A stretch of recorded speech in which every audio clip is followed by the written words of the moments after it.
Praise the lord. యేసు రక్తమే జయము. మన రక్షకుడు, మన విమోచకుడైన యేసుక్రీస్తు పరిశుద్ధ నామములో అందరికీ వందనాలు. చిన్న ప్రార్థన ద్వారా ఈ ఉదయకాల వాక్యధ్యానం చేసుకుందాము.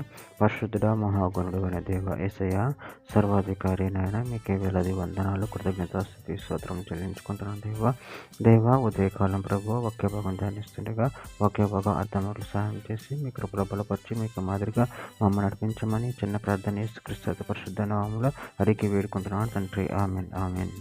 ఇర్మియా గ్రంథం 17వ అధ్యాయం 17వ వచనము. ఆపత్కాలమందు నువ్వే నా ఆశ్రయము, నాకు ఆధైర్యము పుట్టింపకము. ఆమెన్. దేవుడి వాక్య భాగం దీవించును గాక.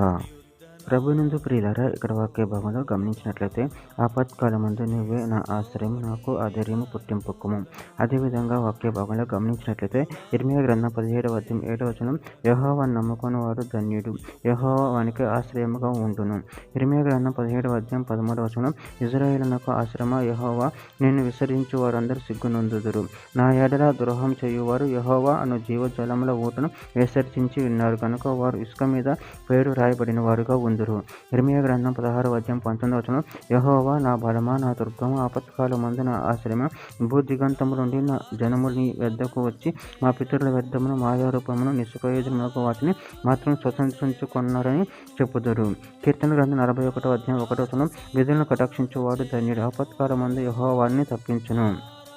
కీర్తన గ్రంథం 59వ అధ్యాయం 16వ వచనం, నువ్వు నాకు ఎత్తైన కోటగా ఉన్నావు, ఆపద్దినమున నాకు ఆశ్రయముగా ఉన్నావు. నీ బలమును గూర్చి నేను కీర్తించెదను, ఉదయమున నీ కృపను గూర్చి ఉత్సాహగానము చేసేదను. నహూము గ్రంథం 1వ అధ్యాయం 7వ వచనం, యెహోవా ఉత్తముడు, శ్రమదినమందు ఆయన ఆశ్రయ దుర్గము, తన యందు నమ్మిక ఉంచువారని ఆయన ఎరుగును. ఎఫెసీయులకు రాసిన పత్రిక 6వ అధ్యాయం 13వ వచనం, అందుచేత మీరు ఆపద్దినమందు వారిని ఎదిరించుటకును సమస్తం నెరవేర్చిన వారే నిలువబడుటకును శక్తిమంతులగునట్లు దేవుడిచ్చు సర్వాంగ కవచము ధరించుకునండి.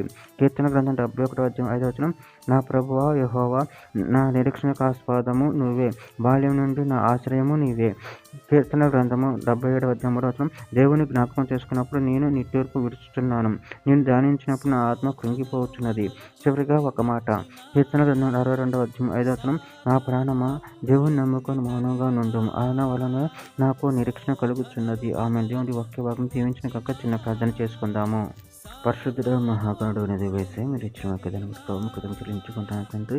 నాయన మాకు ఆశ్రయ దుర్గముగాను మాకు నిరీక్షణగా మీరు అనుకోవా నిలబెట్టుకోవా కృతజ్ఞత చెల్లించుకొని మీ ఎందుకు భయభక్తులు కలిగి జీవించే శక్తిని అనుగ్రహించమని చిన్న ప్రార్థన చేస్తున్నాము అడిగి పెట్టుకుంటున్నాను తండ్రి. Amen amen.